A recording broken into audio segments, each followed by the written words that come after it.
welcome to What the Flick. Matt, Christy, Alonso, that's Ben. These guys have seen The Raid 2. We have not, because we were at CinemaCon in Vegas losing lots of money. Woo. Actually, you won. I won. I didn't win any money, but you guys saw The Raid 2, so please tell us about it. And we won, because The Raid 2 was awesome. So the cop who survived the very, very violent events of The Raid gets a new assignment. He has to go undercover in prison to cozy up to the son of a crime kingpin so that eventually he can get in the organization. And he does that very thing, but of course it gets way more complicated and more super violent, and it's great. Check it out.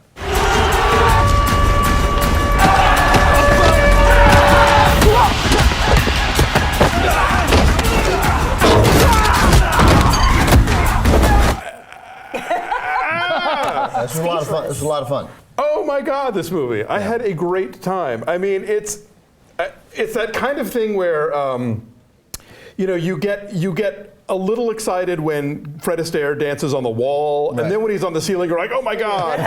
There's a lot of oh my God in this movie. I mean, just when you see a woman make her way through a subway car with nothing but 2 claw hammers.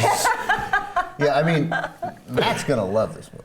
Oh yeah, like you're gonna, no, I mean, because these. I enjoy claw hammers. Yeah, who doesn't? No, but I mean these fight sequences, which could care less about in general. Like they're just freaking impressive. They are really impressive and really well done, and like you feel sore after. You're like, Jesus, man, how are you walking away from that?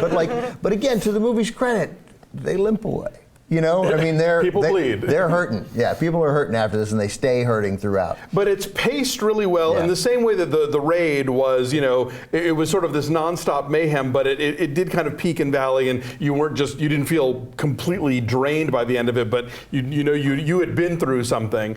It's kind of the same deal here, where there is plot and there are characters and there's intrigue and figuring out what the allegiances are and who can be trusted and who's going to overturn what crime lord. But holy crap, when they start fighting, it is just you think you've seen it all in 2014. You have not. You have not seen it all. I'm sorry. Do you need to see The Raid to see The Raid 2? Is that crucial? No, I had not seen The Raid. It would have helped, no question. You're a little like in the first 11 minutes, you don't quite know, but it doesn't. They bring you up to speed. It's basically that happened and now this happened. You should see The Raid. It's great. I feel like I have. Is it in a high rise? Yes. Okay, I have seen The Raid then. Yes. Yeah. Okay. All right. Yes. Judge Dredd isn't. Oh wait, that's.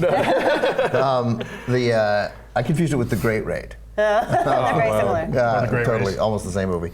Yeah, look, and then double crosses are coming, but you legitimately don't know which ones are who or how. Who's going to be double crossing whom? As always with these movies, you're like the occasional use of guns. You want to tell these guys, use them more. Then you don't need to worry about the girl with the claw hammers. Just shoot her.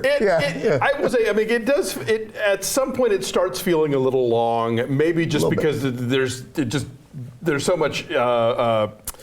It's such an endorphin rush watching this movie. I mean, I saw it with the schmoes sitting next to me. They're like, when The Raid 3 comes out, we want to sit next to you because you were just like all over. Well, I think that's right because like the fight sequences are so good, but still there's this inevitability that you have to sort of build up to the final thing that plays out. Like it took a very long time, and it wasn't that. I didn't need a big giant final sequence because it was no better than the previous 11 sequences. It was. The last one is pretty spectacular, even by the standards this movie has already established. But by that point, you have seen so much of it, you're kind of like. It was just super long. He has, but then there's 6 layers that he had to get through. Exactly. But that said, it was. Which I guess that's a video game thing, right? Like you get through this, you get through the garage, you go into the garage, you got to get through the hallway, you get through the hallway, and then you get the boss fight. Right. Exactly. Yeah. So fucking Raid 2. It's. I give it an 8.9. I had a blast. Yeah, I gave it an 8, and I could certainly. I just go ahead and give it an 8.5. Let's do that. Okay, so we'll be at 8.7. 8.7 for The Raid 2. It's a lot of fun.